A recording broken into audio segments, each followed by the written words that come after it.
Je m'appelle André. Je m'appelle Jacqueline, je suis l'épouse d'André depuis une cinquantaine d'années, cette année justement, et mon mari tremble depuis une quinzaine d'années. Nous avons eu de la chance là, à ce niveau, puisque notre médecin traitant connaissait le tremblement essentiel. Alors, le tremblement essentiel a été détecté lors de consultations au neurologue qui, lui, m'a proposé de faire une consultation gamma-naïve.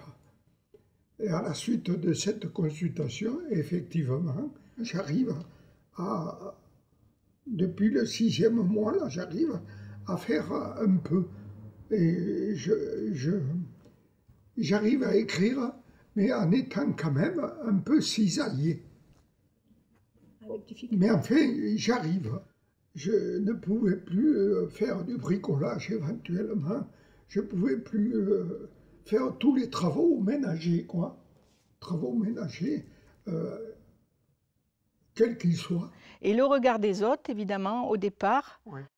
il y a certaines personnes qui avaient quand même des regards un petit peu insistants. Mais bon, j'étais prête, moi, à leur expliquer le tremblement essentiel. C'est lors d'une visite avec notre neurologue à Aix-en-Provence qu'il nous a parlé de APT, que nous ne connaissions pas cette association. Et par Internet, nous avons adhéré de suite. Cette association donne beaucoup d'infos au niveau du tremblement essentiel, des traitements. Il faudrait que la maladie du tremblement essentiel soit reconnue beaucoup plus évidemment par les neurologues, et d'autant plus avec les médecins traitants. Certains médecins ne connaissent pas cette maladie. Exactement. Il faut insister là-dessus. C'est pour ça que nous donnons aussi pour la recherche.